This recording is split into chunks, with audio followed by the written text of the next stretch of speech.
Hereby, I open this academic ceremony in which Ngoc Tran will defend the academic thesis, the use of betaine as a novel senotherapy. Dear candidate, may I invite you to present a summary of your study and the conclusions of your thesis. Dear Prorector, dear members of the committee, family, friends, and colleagues, and the people who are watching this defense online, thank you for coming to my PhD defense entitled The Use of Betaine as a Novel Senotherapy. In the next 15 minutes, I will present you the summary of my work. People worldwide are living longer. Today, most people can expect to live into their 60s and beyond. In 2024, the EU population was estimated at 449.3 million people, and more than one-fifth, around 21.6% of it were more than 65 years of age. By 2030, 1 in 6 people in the world will be aged 65 years or over.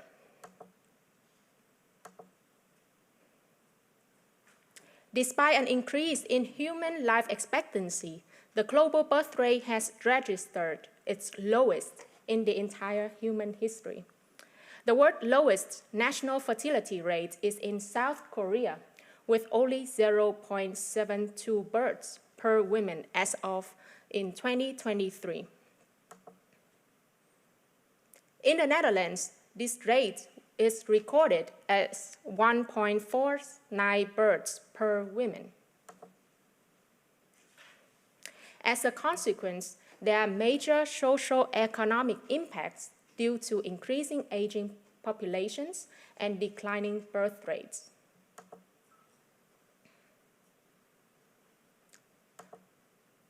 To tackle aging, the geroscience hypothesis was introduced to target the upstream effects of aging, prevent burden of lifestyle diseases, and eventually develop treatment for diseases in the elderly. The goal is to compress the period of morbidity and increase health span.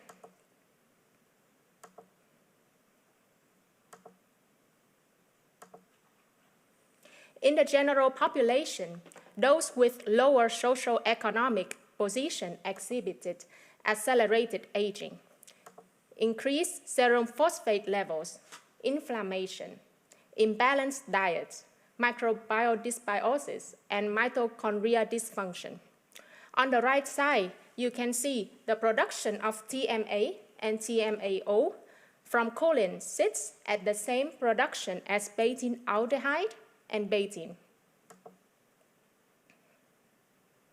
Betaine is a naturally occurring compound and found widely in many animal and plant foods, such as wheat, grain, quinoa, beets, spinach, beef, turkey breast, and sweet potatoes.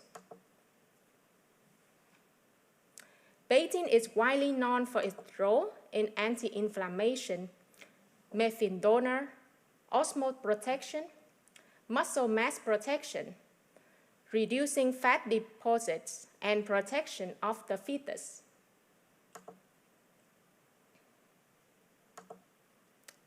Betaine levels are key to manipulating the aging process. Accelerated aging is linked to lower betaine levels. This is due to the age-related mitochondrial dysfunction and microbial dysbiosis. By supplementing betaine long-term to compensate for the mitochondrial dysfunction, we investigated if betaine could mitigate hallmarks of aging and slow the aging process in human vascular cells. The main aim of my research project is to modulate age-related mitochondrial dysregulation and enhance cellular health span by supplementation with betaine. There are two main objectives, including mitigating hallmarks of aging in vitro and extending health span and lifespan in vivo. In our first objective, a series of cellular assays were performed to assess betaine effects on cellular viability, proliferation, cellular aging, and mitochondrial function assays, using methods like cell culture, DNA-RNA extraction, real-time cell growth analysis, gene expression assay, and mitochondrial function assay. Hereby, I will present you some of the main outcomes from the in vitro experiments. In our cellular viability assay, betaine has been demonstrated to extend cellular health span by 15%. At passage 23, control cells experienced a complete termination in cell growth.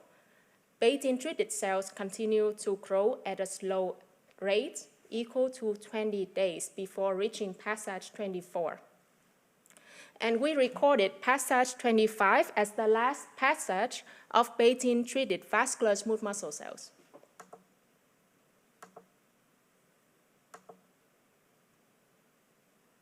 In the next slide, long-term betaine treatment has been shown to significantly reduce the number of senescent cells.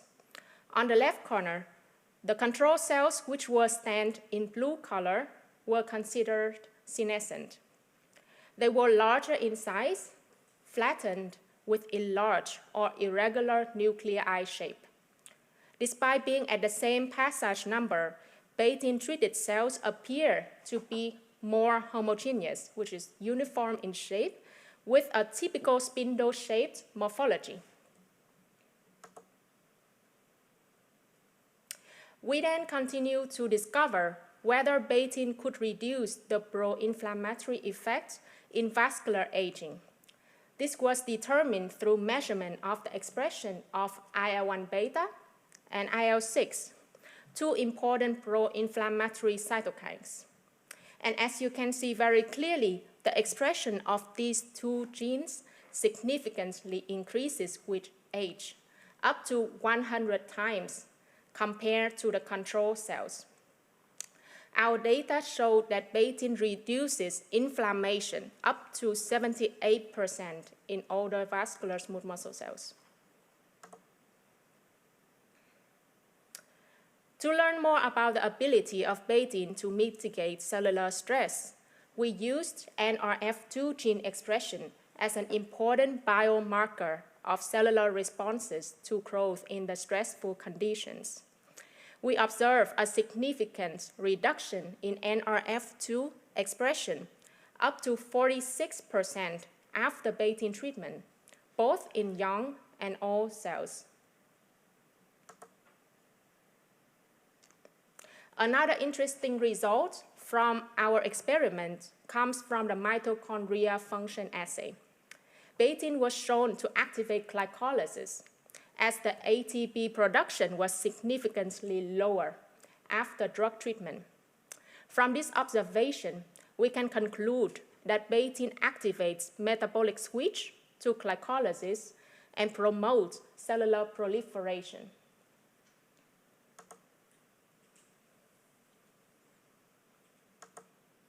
Also, betaine metabolically corrects age-related reprogramming of the cells to extend health span.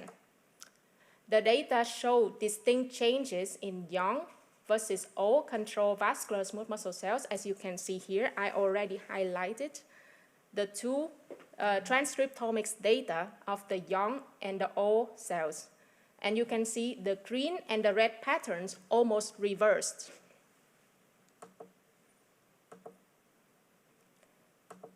These changes are mitigated for some gene groups by betaine treated, which has been highlighted in yellow boxes. In these areas, the expression of those genes are similar between young control and old cells treated with betaine. Now we will move on to our second objective.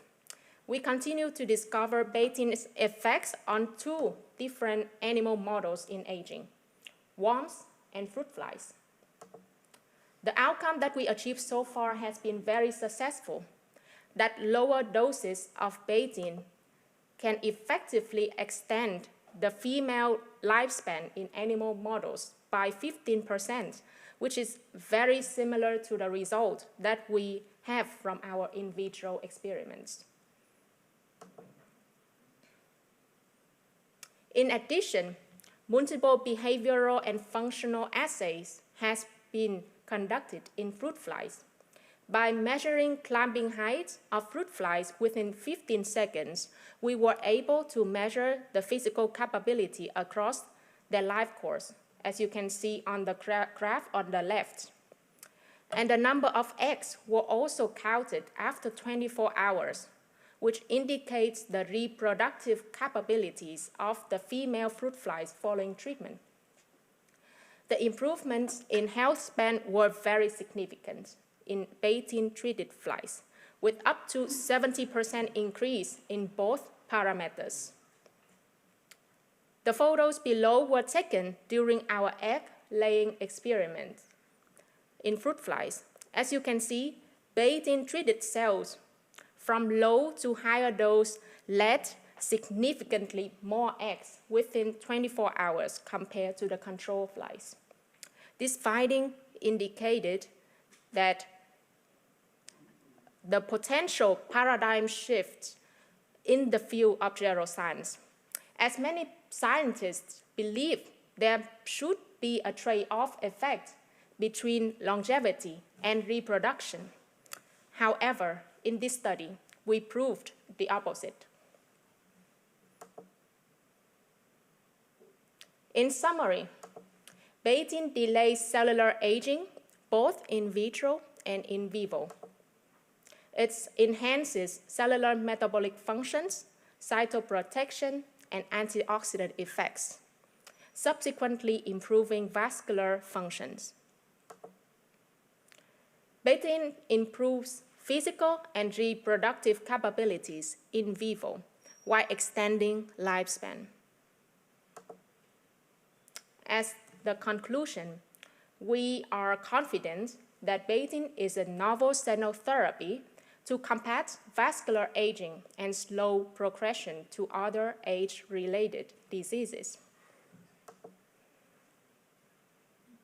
For the acknowledgement, I would like to send my special thanks to my two supervisors, Professor Leon Skurgas and Professor Paul Shields, for your help during my project in the last 3 years. During this journey, I was also supported by many experts for our in vivo experiments in worms and fruit flies. Thank you very much for your attention. I would like to give the word back to the prorector. Thank you, dear candidate, for your insightful presentation. We will now start the opposition, which will be opened by Professor Dijkgraaf. She is Professor of Biomedical Chemistry at this university, and she's also the chair of your thesis assessment committee. Professor Dijkgraaf. Yeah, thank you, Prorector, dear candidate. First of all, I would like to congratulate you on the completion of your thesis. And I also would like to extend my congratulations to your promotion team. It was really interesting and a joy to read your thesis, but of course I do have some questions. And I would like to go with you to chapter 1. And on page 28, there you describe food as a medicine. And I was really glad that wine was mentioned there as well. That means that I'm at least working a little bit on my health span, or maybe I should say that I'm thoroughly working on my health span. Anyway, this morning I was driving in my car, and there on the radio it was mentioned that if you want to age healthy, there are 4 pillars: nutrition, stress, sports, and sleep. And you focus pretty much on nutrition. Well, what if you could now choose another pillar? Which pillar would you choose of these 4, except nutrition, and why? Yes. Dear highly esteemed opponents, thank you very much for your interesting questions. So the first thing I would like to mention that it is really nice to see that we can use nutrition or as a way to stop ourselves to age. And among the four panels that you mentioned before, I would say exercise. Exercise, okay. Is one of like the most important aspects that you can keep yourself healthy. Okay. Because of the way the exercise works is to push yourself, your body into stressful conditions where there's a lot of anti-aging pathways can be activated. For example, in my research, I also looked into the NRF2 pathways where you can actually activate NRF2 pathways to remove the oxidative stress from the body by using exercise. Yes, okay, yes, Yeah. thank you very much. Yeah, well, this is really interesting because I first had the impression that maybe the formation of ROS during exercise, but you state that it's just the opposite. After a while, you really get an opposite effect. Yes. Yes, okay. Yeah. Thank you. Yeah. That's a big relief. I would like to go with you to chapter 2. Because there you state, you found there that betaine downregulates P16 and P21. Yeah. And this sounds very promising, and but they are also tumor suppressors. And how do you now assess the risk that betaine may provide unwanted proliferation or tumorogenesis? Yeah. Dear highly esteemed opponents, I think this is another really interesting question. So the P16 and P21 are the pro-inflammatory cytokines that also activated in senescent cells. And when these genes... But are they... I know them as tumor suppressor. Yeah. They also are a part of the cellular senescent pathways. That when these two genes are highly activated, the cells enter the cell cycle arrest. So that means the cells stop dividing and stay in our system. So by downregulate these genes, we can actually restore them into the normal state. And I wouldn't say that they are tumor suppressor, but at the same time, if there's so much in the cells, they also cause the cells to enter senescent. Yeah, but then you get accumulation of senescence, and if I understand it correctly in your thesis, you want to prevent this, isn't it? Yes. Yeah. Like the thing is, in senescent cells, these two genes are normally upregulated. Yeah. And it has been shown in my thesis as well. But by using betaine, you can actually reduce the expression of these genes. Okay. And then we can metabolically correct the cells in order for them to either enter the apoptosis state. Yeah. Okay. Yeah. So I agree with that. You also measured the telomere length. Yeah. After treatment with betaine, though you don't see that there's really an effect.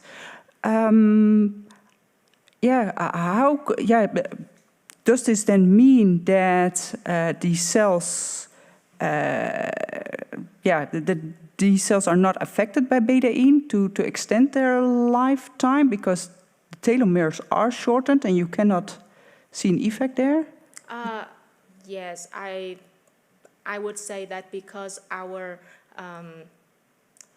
sample size were a bit small.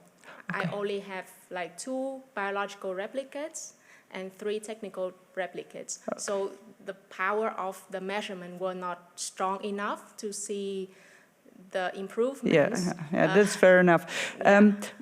Might another assay be relevant to test maybe the methylation of the DNA, would that be your strategy, and how would you do this?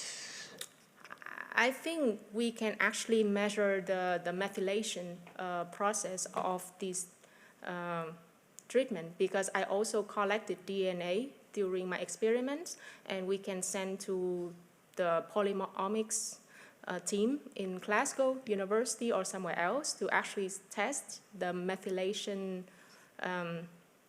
values of the cells. But I didn't have time to do it, so we focus more into the transcriptomics yes, data. okay, that's fair enough. Okay, yeah, for the sake of time, thank you for your question, and I give the word back to the prorector. Thank you, Professor Dijkgraaf.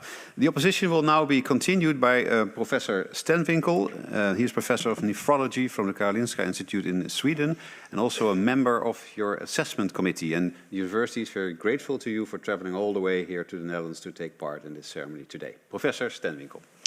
Thank you, Prorector. And at first, I would also like to extend congratulations to you, dear candidate, for providing such an important thesis with a lot of important information with actually potential human implications. So I have some questions more of a general nature. So given betaine's ability to extend lifespan in the model organism, and you looked in Drosophila and also in C. elegans, and you found an increase in lifespan of about 15%. So what challenges remain in translating these findings to potential human clinical applications? Dear highly esteemed opponent, this is a very nice question from you. I would answer that there are actually several challenges that we have to deal with before we can use betaine as an actual anti-aging compound. The first thing is the dose, because I haven't tested in the compound in human yet, so that might be something we need to look into. But the good side is that betaine is a naturally derived compound, so it is by itself very safe. And until now, according to my knowledge, that betaine is pretty much safe if you take the maximum of 6 grams per day. And it has been used in many different studies to reduce the homocysteine levels in the blood, which is an indicator of cardiovascular disease onset. So that's the first thing. We need to determine the safe dose. And the second challenge, I would say, is that when to use betaine. Because at this point, I started my research using the cell model. And I started adding betaine in a very early stage. And as you have read on my thesis, that actually, according to the transcriptomics data, we didn't see the lifespan effects on our data during at the early stage. So but also in the transcriptomics data, I saw that in the middle age cells, we did see the upregulation of the cellular proliferation. But again, the middle age cells and how to translate that middle age into human is a different story. Is it like 30 years old or 40 years old that we can start looking into betaine supplementation? I think we have to actually take it to the next step to really try clinical trial to check into different stages, maybe phase 1 with more people to start to check for the safety, and then phase 2, bigger pool of participants to see whether betaine can actually extend lifespan. Yeah. So based on the information you have given in this thesis, what if you would design a randomized controlled trial in any patient population, what patient population would you choose for a first study? Yes, that is a nice question. I would start maybe with the healthy participants, and then we also can try to test the betaine with the patients with chronic kidney disease, because according to the many studies, betaine is also acting as a cytoprotector, and it has been shown to protect the albumin level inside the kidney, which is very important for the treatment and the prevention of chronic kidney disease. So maybe I would start with that, and we also have collaborations with the Karolinska Institute, and also Leon is very experienced with patients with chronic kidney disease. So I would start by something that we have already in-house. Yeah. Yeah. And in addition, these patients have extremely high levels of homocysteine. Yeah. Would be an advantage. Maybe a little bit a personal question. Would you consider to start betaine treatment yourself based on your findings in the thesis? Yes, I received this question a lot, that if I actually started using betaine. At this point, I haven't really started, because one thing is that we really need to consider which source of betaine we are taking, because many companies nowadays advertise themselves that they have fresh and pure drug compounds, but again, you never know if they put some additives or if they are have the same bioactivity as the natural betaine that we are looking for. So I would say at my age right now, around 30 years old, I would really focus more in the healthy eating habit, like to eat more vegetables, to exercise more. I think pretty much, again, we back to the food as medicine. It should be the base, and the supplement should be after that. We shouldn't really think that betaine is something magical that can change your life and can give you 25 years of extra living if you're living an unhealthy lifestyle. It will not. It's not like that. We need a good complementary between healthy lifestyle and supplements in order to achieve the optimal effects that we are looking for. Yeah. So I see the time is running, and I think I will skip my other questions and leave over to the prorector. Thank you, Professor Stenwinkel. The opposition will now be continued by Dr. Johanna Pehner. She's senior scientist from the Zoo and Wildlife Medicine Specialist Veterinarian from the University of Veterinary Medicine in Vienna in Austria. And also she's a member of your assessment, Thesis Assessment Committee. Dr. Pehner should be present here today, but she had to spend all night saving an elk from between two highways. And she just confided in us that it's very good that we only see her face and not her mud-stained fatigues. Dr. Pehner, the word is yours.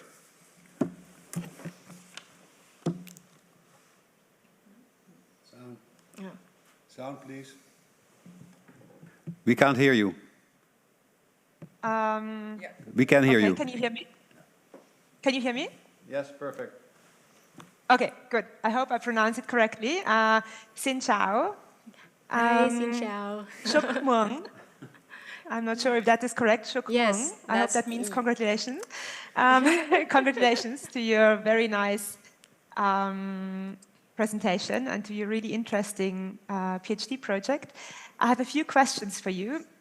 As a woman, of course, I'm really interested in why is betaine actually increased in pregnant animals and humans? Yes, dear highly esteemed opponents, thank you very much for your question, even though you are far away, but we can still see you and hear you, and cảm ơn for your congratulations. So I would say that this is a very new kind of like a breakthrough in my research, that we found out that by supplementing betaine, we not only can extend health span, but we can also extend the fertility in fruit flies until now. So I would say that I have read up in this, and I've seen some other research on animal models like lambs, and they show that actually betaine can increase the survival of the offspring, and also it increased the number of oocytes, like the eggs inside like inside the female animals. And there's also one interesting study I found, that there's actually a correlation between mitochondria and the oocytes numbers, like the X numbers. So because in my research, I found out that there's an increase in the mitochondria numbers, mitochondria content after betaine treatment. So maybe I think it's correlated with the increase of X number in fruit flies. And again, betaine is, I wouldn't say it's a well-rounded compound, but it has a lot of different effects, like positive effects on our body. So there's always space to really learn more about what betaine actually do in our body as a female, and what pathways it does to improve the fertility rate. And we actually are testing our hypothesis in C. elegans, which is worms as well, to see if betaine can also improve the number of offspring in C. elegans. But yes, it would be nice to look more into that aspect. Really interesting. So it might be interesting in future to add that maybe to the reproductive clinics. Okay, so you wrote that the lifespan of female but not male D. melanogaster is prolonged with betaine. Yeah. Can you explain, or do you have an idea why? Yes. So I would start it by saying that there's always a bit of like a difference between males and female physiology. And in the models of aging that we are using right now in fruit flies, normally based on the females, because they often give more consistent data, and also they are, and I mean, actually when I did my experiments, I also did my experiments in male flies, but we didn't see any improvement, significant effects on the male flies when it comes to betaine. And one explanation for this is because betaine is working through the promoting autophagy process in the fruit flies. And in male flies, they already have high autophagy rate. It's pretty much reached the highest level they can get. So by activating even more autophagy using betaine, it doesn't really help with extending lifespan. So far, it's the most acceptable explanation for this, but I believe we also need to look more into this. Yeah. Really interesting. So senescent cells can cause tissue dysfunction even when they make up as little as like 5 to 15% of tissue. Why do you think the body retains these cells instead of eliminating them? And is there actually also a beneficial role of senescent cells? Yeah. Again, thank you for the question. It is very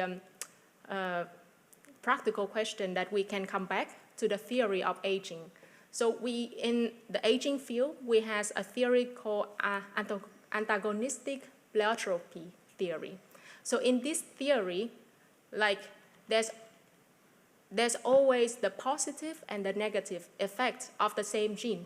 For example, I give, let's say, cancer and senescence. So when we are young, we want to have a threshold of how many times the cells can divide in order to prevent us from develop cancer. And that's what leads to senescence. The cells have a limit, which we also know as like Hayflick limit, to actually to stop the cells from overgrow and become a tumor inside the body.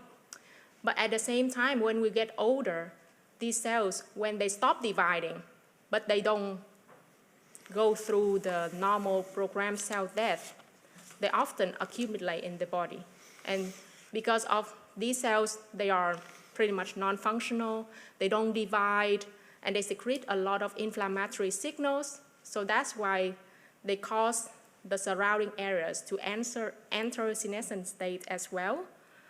And so yes, we often also call them as zombie cells because they make other cells around them to enter senescence as well.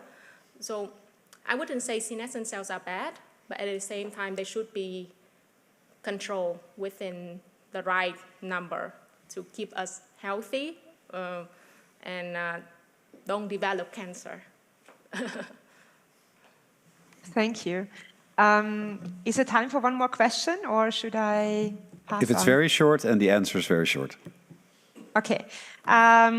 You had this wonderful table of biomarkers, a selection of biomarkers. Yeah. If you had to choose a minimal set of biomarkers to monitor vascular aging progression in humans, which would you pick and why? Yes, I would say I have a lot of different biomarkers, but to talk specifically about vascular aging, I would say there's a gene called lamin A.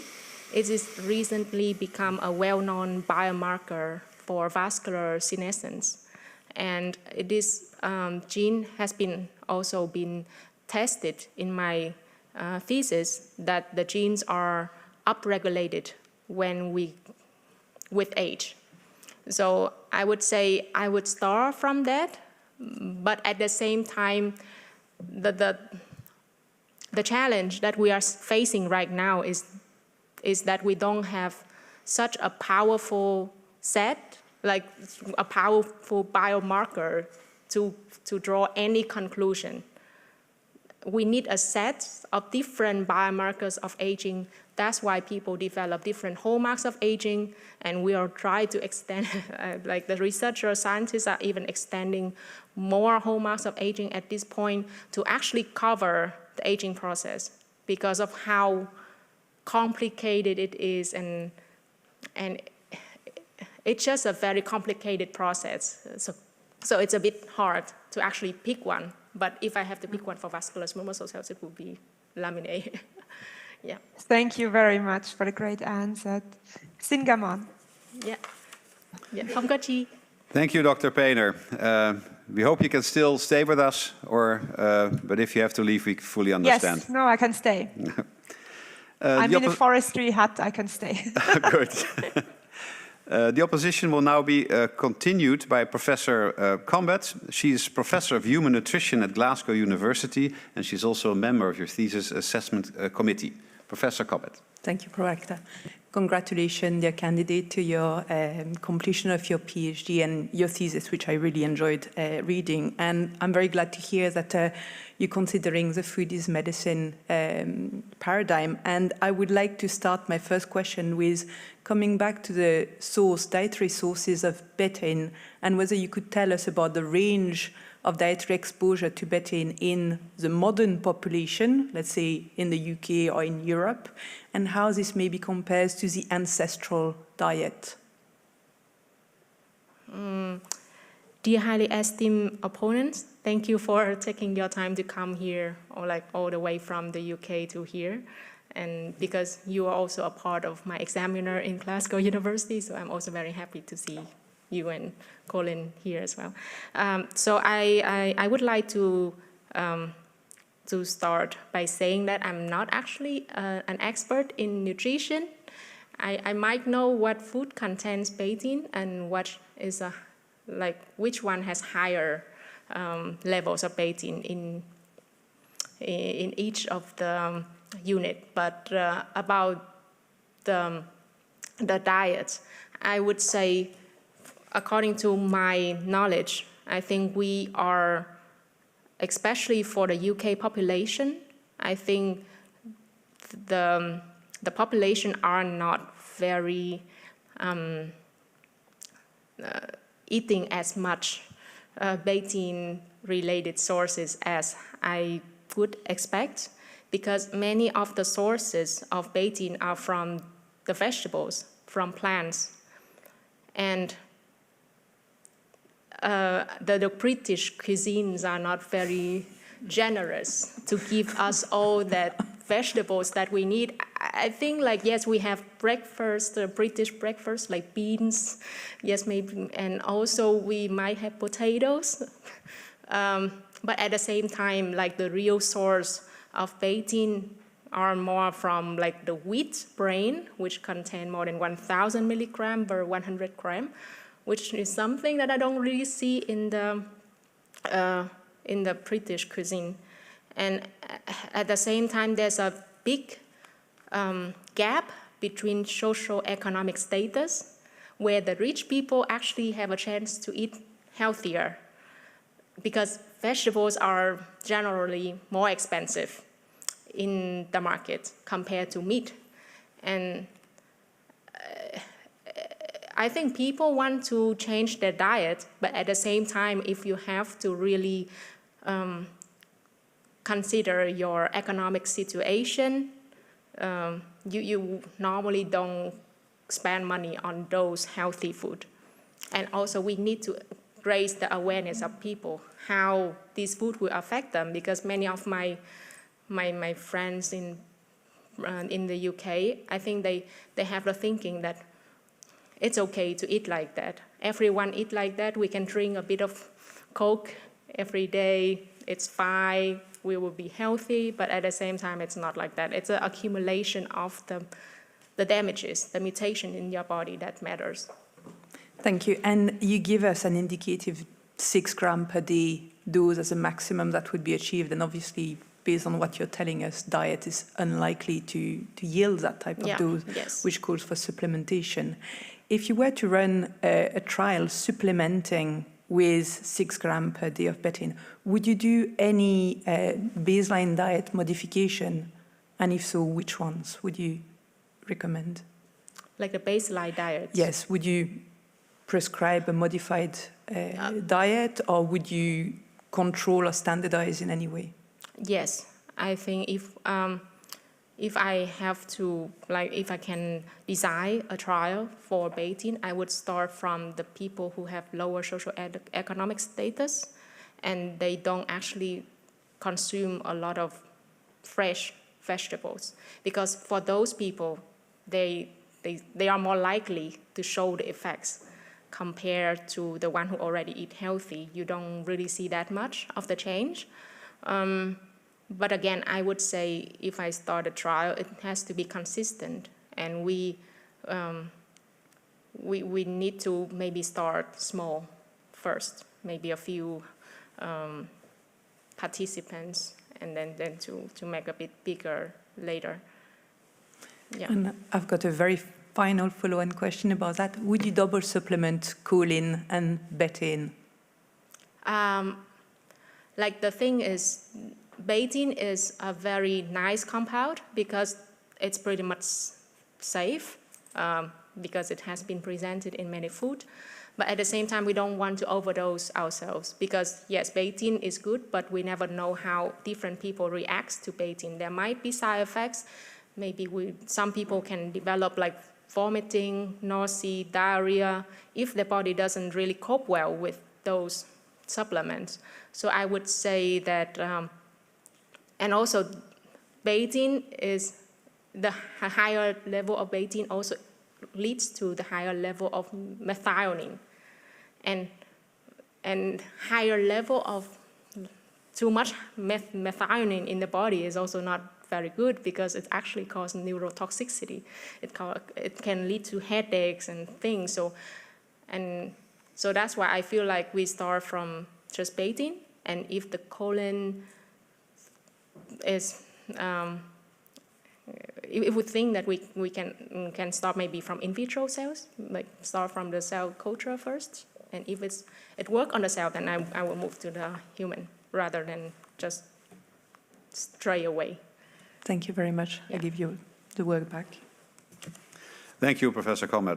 The opposition will now be continued by Professor van Kranendonk. She's Professor of Nephrology and Renal Transplantation at the University of Leuven and also a member of your Thesis Assessment Committee. And also to you, Professor van Kranendonk University, is very grateful for your journey here today to participate in this ceremony. Professor van Kranendonk. Dear candidate, first of all, congratulations on this extensive and important work.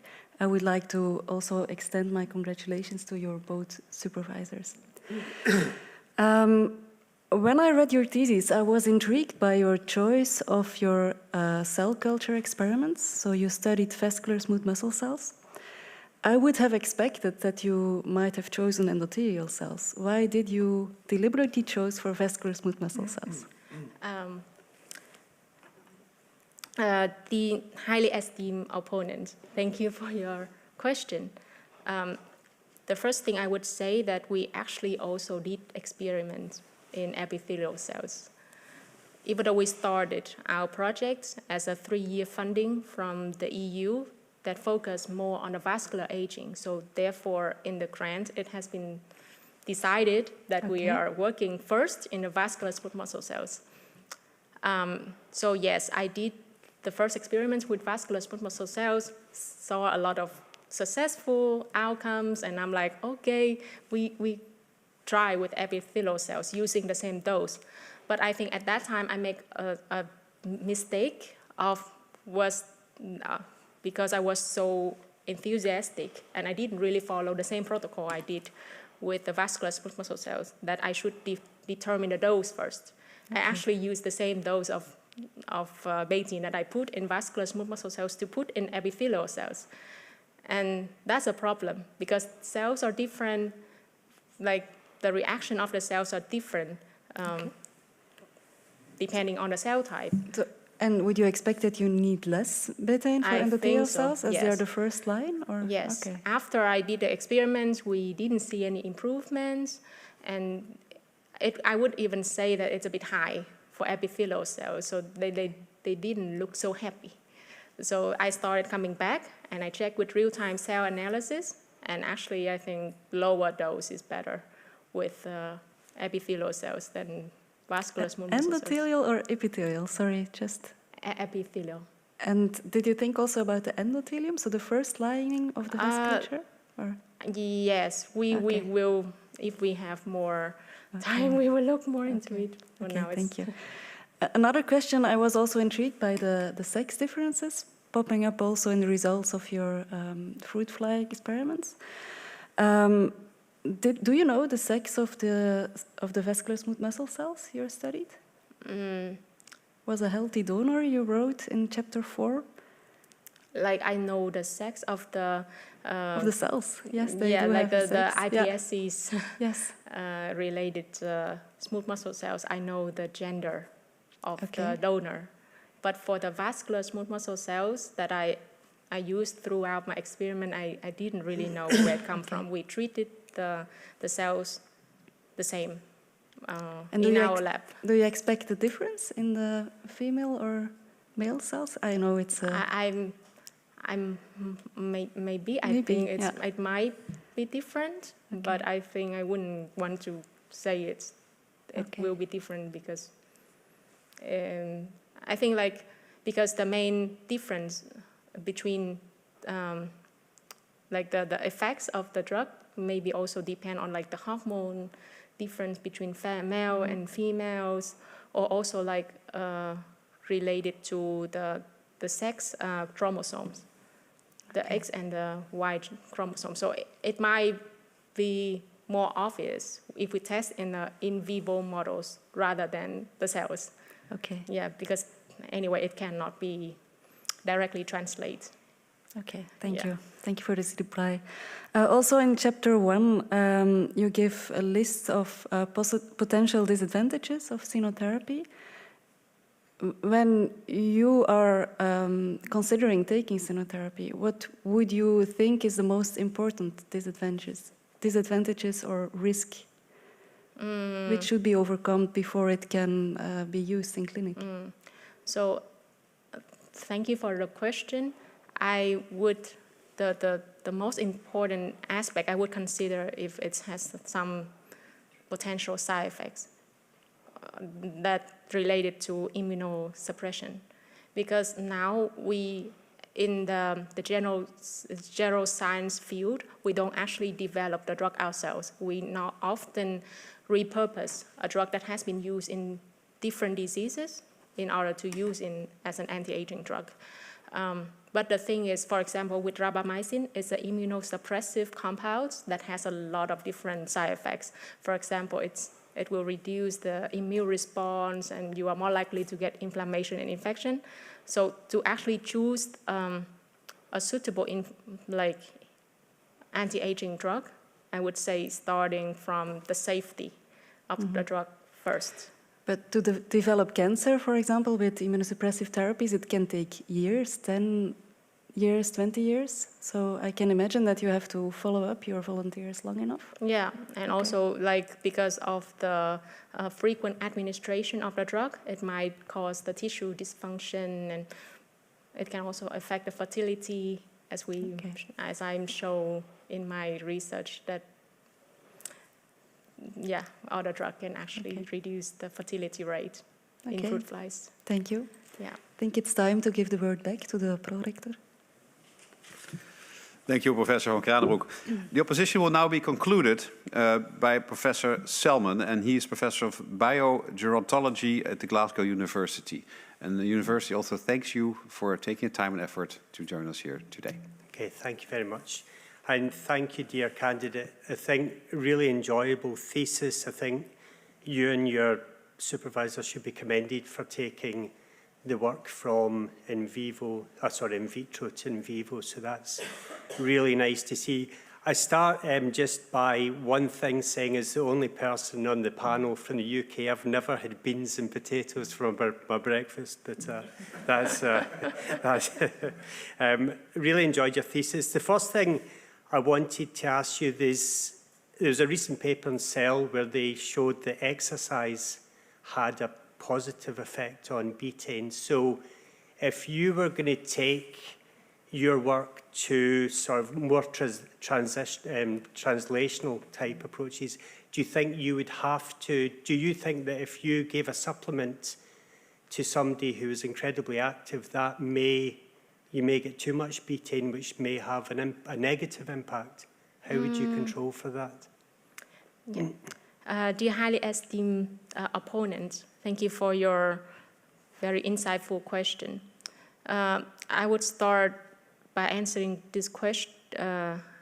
I would say that there's a lot of different studies that has youth athletes as participants, that they supplement betaine into the diets of these athletic people, the one who already have a lot of different intense exercise. And the thing that I found was that there was no single answer if it's betaine can be too much or too low to actually supplement to these athletics people.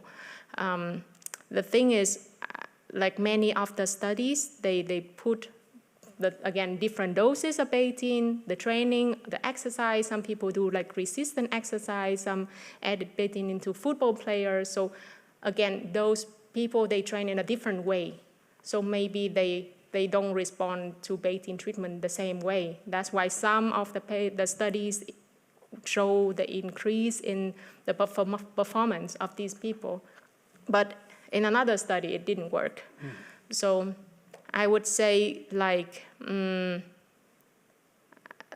until now, I think there's nothing too much betaine that has been that I know yet from the literature, but we can certainly try to push a limit a bit more, because we have seen how safe it is with betaine, and it's also improved the muscle mass can actually improve the performance of the athletic. And then also people who do a gym, they also put betaine already into the supplements, into the protein powder, in order to increase the muscle mass for the people who do the gym. Okay, thank you. Thank you very much for that clear answer. You mentioned potential effects in lamin A, and we know that laminopathies in humans are rare diseases, but really awful diseases for the families and the patients. There's really no interventions or no treatments. Do you think that potentially betaine might be an approach that may help? Yes. I would say we need further evidence to actually confirm that. But in our lab, we already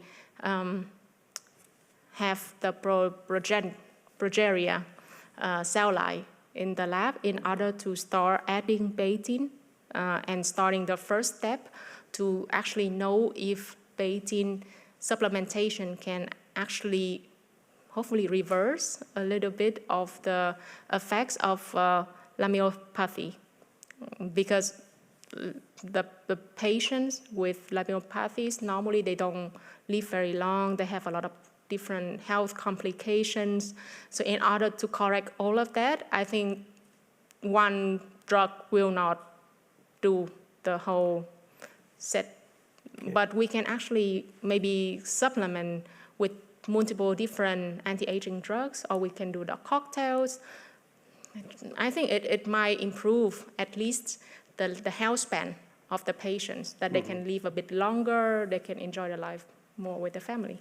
Okay, thank you. And one last sort of philosophical question. You show in your C. elegans and Drosophila you can extend lifespan by 15 to 20%. Do we really want an intervention in humans that makes them live another 15 years? Do we want to make people live longer?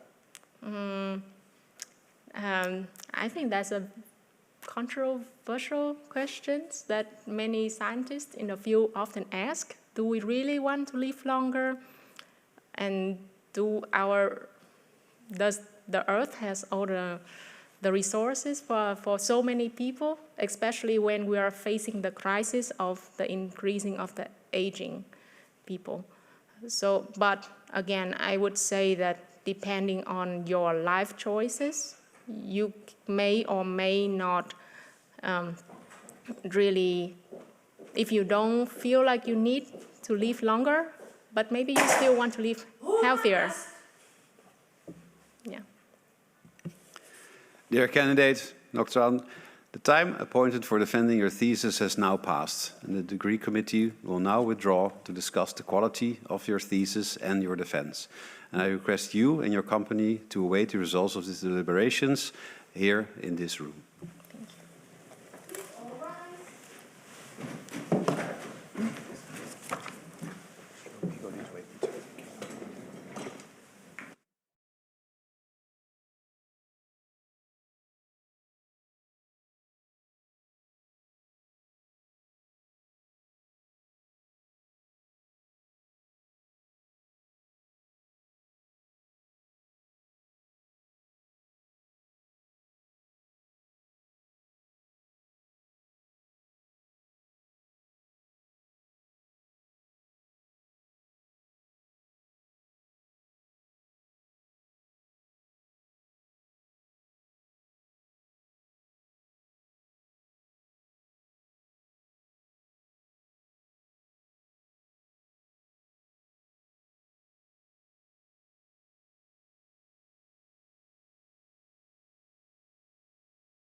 Dear candidate Ngoc Tran, the degree committee here present has assessed the quality of your thesis and your defense. And in view of its positive verdict and taking into account your previous qualifications, the degree committee has decided to grant you the degree of doctor. Professor Schurgers is authorized to confer upon you this academic distinction in accordance with Dutch university custom. I invite your supervisor to now take the floor. Before we say the magic words, you have to promise me something. Do you promise to work in accordance with the principles of scientific integrity at all times, to be careful and honest, transparent, independent, and responsible? Yes, I promise. By the authority vested in us by law and in conformity with the decision of the committee here present, I hereby confer upon you, Ngoc Uyen Tran, the degree of doctor and grant you all the rights attached by custom and law. As evidence of this, I now present you with the degree certificate signed by the rector, the secretary, and the other members of the committee and affixed with the official seal of our university.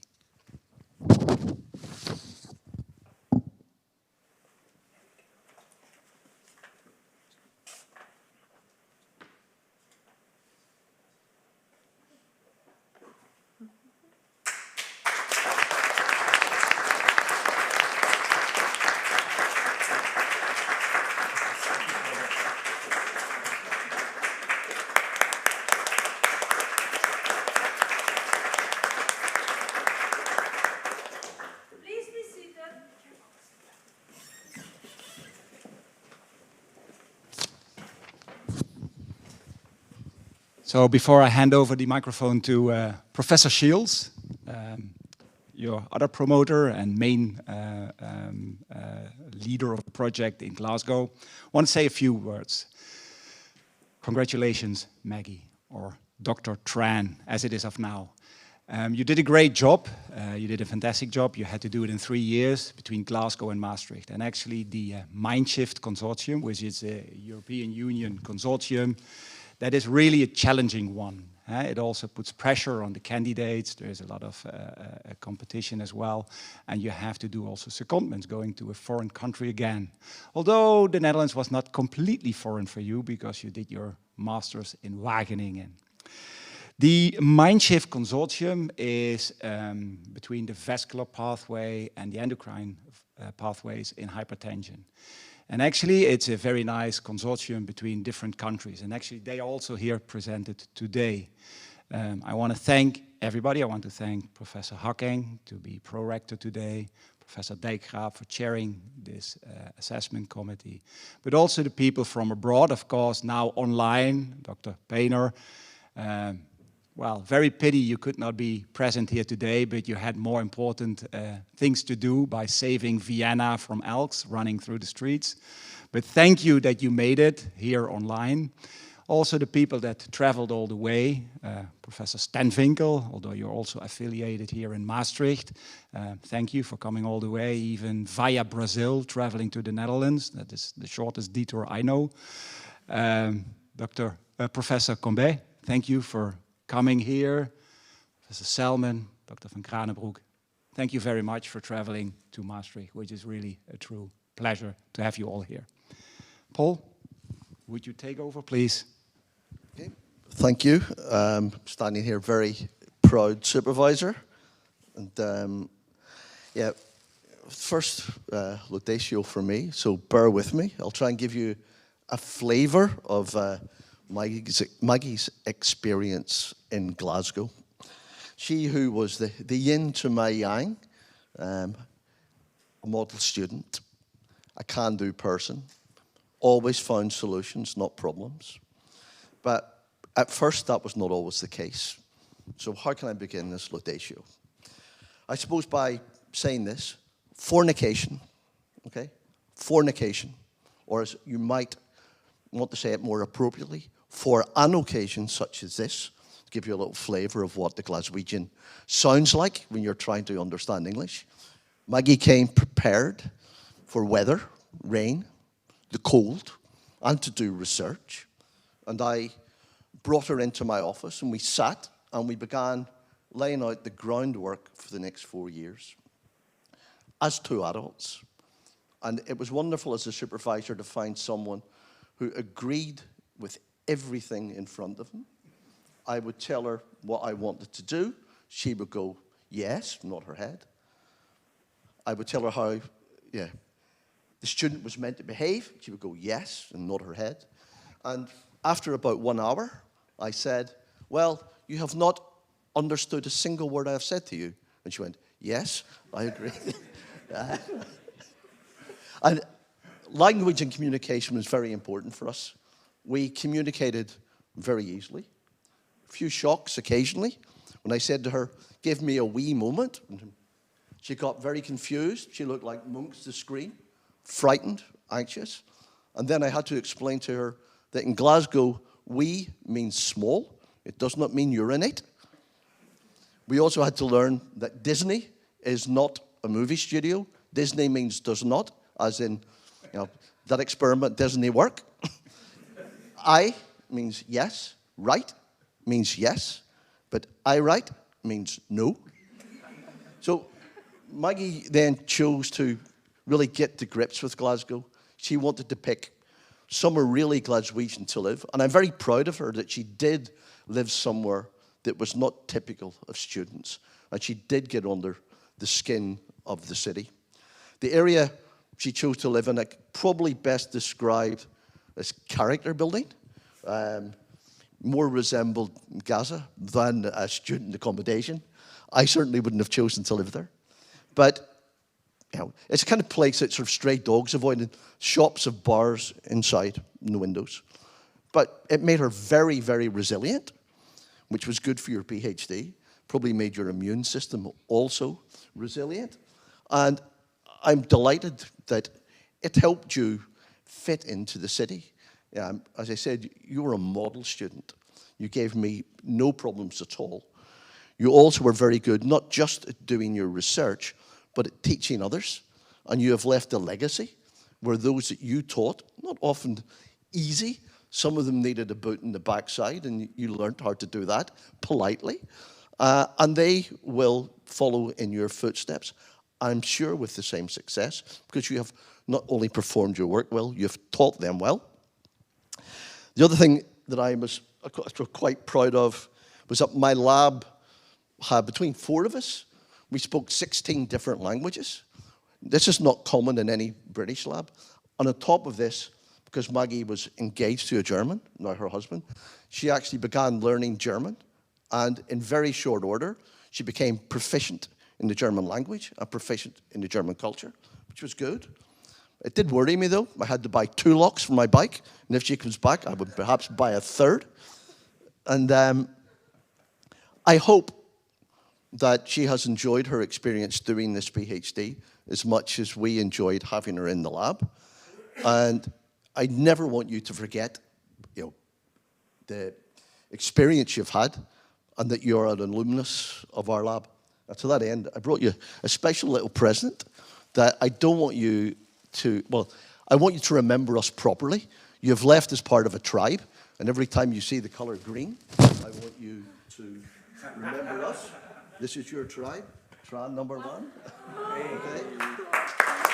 Thank you.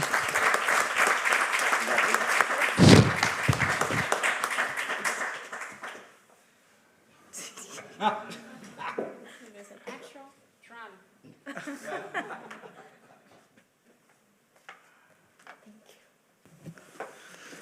Well, thank you for this wonderful laudatio. Dear Dr. Tran, also on behalf of the Maastricht University, I congratulate you with the degree you have acquired. And the committee was very pleased with your defense and actually would have liked to prolong the discussion with you, especially about food versus supplements and the socio-economical status. And I think I really also welcome all these societal challenges and scientific endeavors within a hardcore cardiovascular institute, and you bring them in our institute, and I thank you for that. And this defense ceremony was really unique in 2 sets of cases. I think we had the most international opposition here in at least my history at this university. We had 6 opponents from 5 countries, from Scotland, from Belgium, from the Netherlands, from Austria, and from Sweden. And that has never happened, at least in my time here. And the second unique thing of this defense is it's the first defense, and I'm absolutely sure, and my secretary brought that to me, it's the first defense in Maastricht that was disturbed by an elk. I think you can be very special if you remember this also for this day. With that, I have some household announcements. The audience will just go to the reception area.